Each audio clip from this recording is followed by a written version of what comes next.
Hello hi guys, welcome to Priya sisters Garikapati. ఈరోజు మనం బాదుషా చేసుకుందాం. 1 కప్ గోధుమ పిండి తీసుకున్నానండి. నేను గోధుమ పిండి తీసుకొని ఒక బౌల్లోకి వేసుకోవాలి. తర్వాత ఇప్పుడు వచ్చేసి మనం ఇందులో వంట సోడా వేసుకుంటున్నామండి. కొంచెమే వేసుకోవాలి, మరీ ఎక్కువగా వేసుకోకూడదు. అండ్ ఇప్పుడు మనం ఇందులో పించ్ ఆఫ్ సాల్ట్ వేసుకోవాలి. ఏ స్వీట్ చేసినా కొంచెం సాల్ట్ అనేది వేసుకోవాలి. దీన్ని ఇప్పుడు మనం మంచిగా కలిపేసుకోవాలి.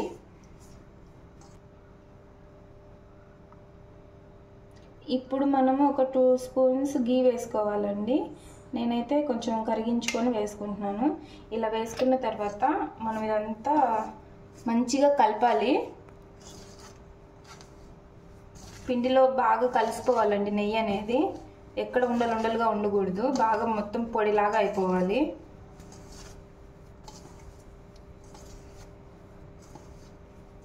చూస్తున్నారు కదా, ఇలా మొత్తం బాగా మిక్స్ చేసుకోవాలి. ఉండలు లేకుండా కలిపేసుకోండి మొత్తం. ఇప్పుడు ఈ పిండిని మనము ఇలా ముద్ద చేస్తే ఇలా ముద్ద అవ్వాలండి. ఇట్లా రావాలి.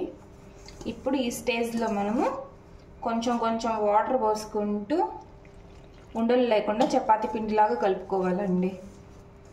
ఎక్కువ పోసేసుకోకండి, కొంచెం పోసుకోండి.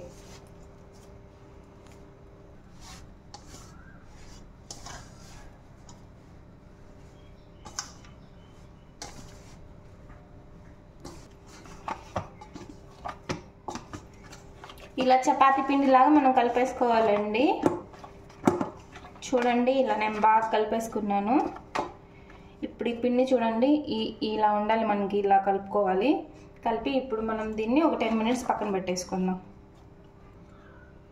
ఇప్పుడు మనం ఎంతైతే పిండి తీసుకున్నామో అంతే సమానంగా మనం షుగర్ కూడా తీసుకోవాలండి.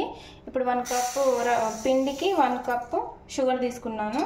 ఇంకా అదే కప్తో 1 కప్పు వాటర్ కూడా 1 కప్పే వేసుకోవాలండి. ఈక్వల్గా వేసుకోవాలి. ఇప్పుడు నేను 1 కప్కి 1 కప్ వేసుకున్నాను. ఇప్పుడు మనం దీన్ని గ్యాస్ పైన పెట్టుకుందాం.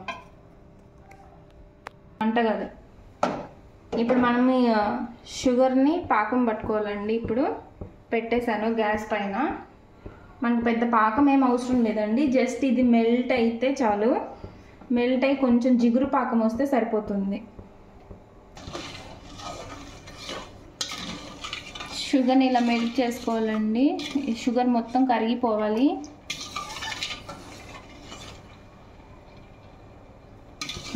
కరిగి నాకు మళ్ళీ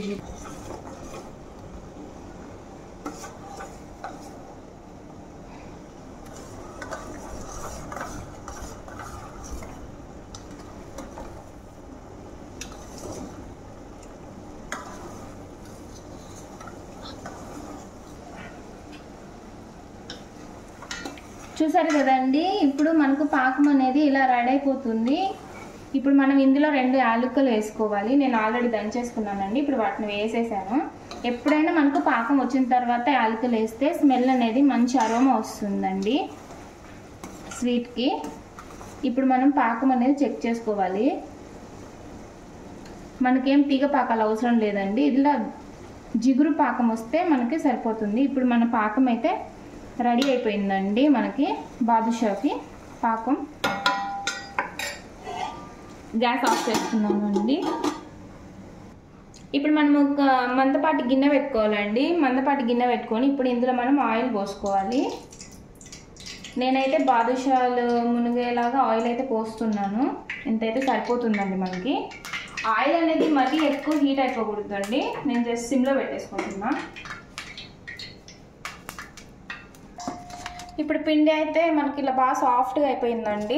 ఇప్పుడు దీన్ని ఒకసారి మనం మంచిగా కలిపేసుకొని ఇప్పుడు మనకి ఎంత సైజు కావాలో బాదుషాలు ఇప్పుడు మనం అంత సైజు చేసుకుందాం. ఇప్పుడు నేనైతే ఇంత సైజు చేసుకుంటున్నానండి.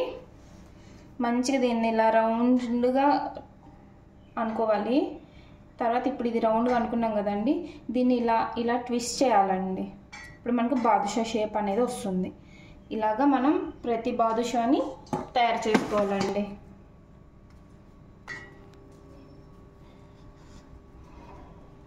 నేను చేస్తుంటే మాకు కూడా వచ్చి చేస్తాననిందండి. చూడండి ఎంత పెద్దది చేసిందో. చూడండి, మీరే చూడండి ఎంత బాగా చేసిందో.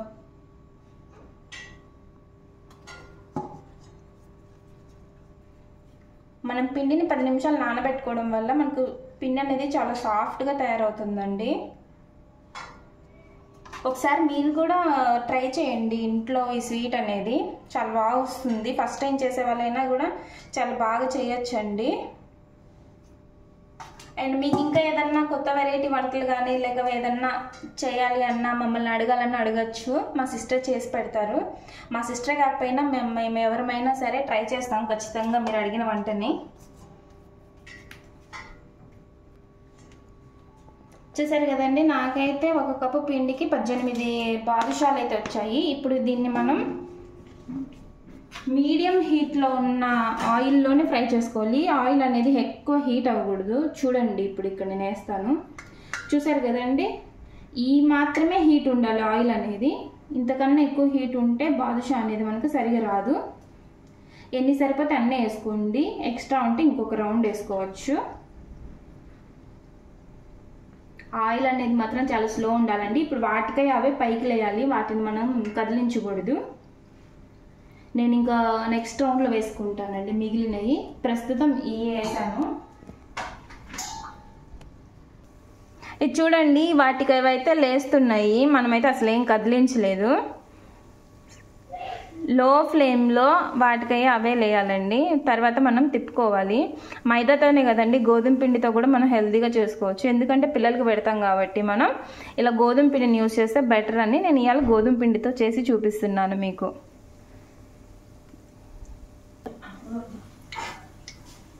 ఇప్పుడు ఇవి లేచాయి కదండి, వీటిని ఇప్పుడు మనం చిన్నగా టర్న్ చేసుకోవాలండి. బాగా గోల్డెన్ కలర్ వచ్చే వరకు మనం ఫ్రై చేసుకోవాలి. ఇప్పుడు నేను రొటేట్ చేస్తున్నాను, వీటిని చిన్నగా రొటేట్ చేసుకోండి.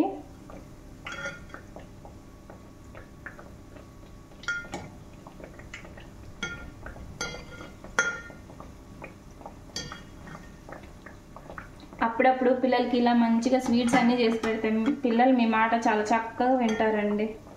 ఏ పని చెప్పినా చేస్తారు. ఇట్లాగా లో ఫ్లేమ్లో గోల్డెన్ కలర్ వచ్చే వరకు మనం వీటిని ఫ్రై చేసుకోవాలండి. చూసారు కదా, మంచిగా ఫ్రై అవుతున్నాయి మనకు.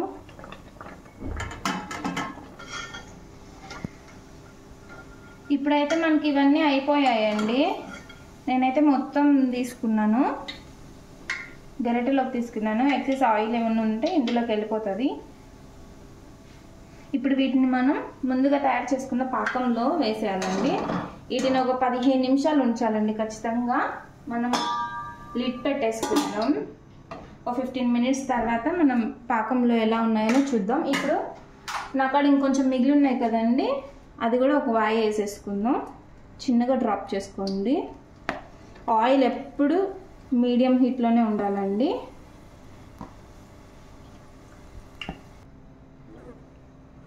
ఇప్పుడు మనం అన్ని పాకంలో నుంచి తీసుకుంటున్నామండి. 15 మినిట్స్ అయిపోయింది. మా పాప టేస్ట్ చేసి చూపిస్తుంది ఎలా ఉన్నాయి ఏంటనేది, రివ్యూ కూడా ఇస్తుంది మీకు మంచిగా. చూస్తున్నారు కదండి, మంచిగా ఎంత బాగా వచ్చాయో. షేప్ అనేది బాగా వచ్చింది, బాదుషా షేప్. ఇదిగోండి మనది బాదుషా అయితే రెడీ అయిపోయింది. చూసారు కదండి, గోధుమ పిండితో మంచిగా ఎంత చక్కగా బాదుషా చేసామో చూడండి. ఎంత జ్యూసీ, నాకైతే జ్యూసీగా అనిపిస్తుంది. ఇప్పుడు మా పాపకిచ్చి టేస్ట్ చేపిస్తాను. మా పాప టేస్ట్ చేసి చెప్తుందండి ఎలా ఉందనేది.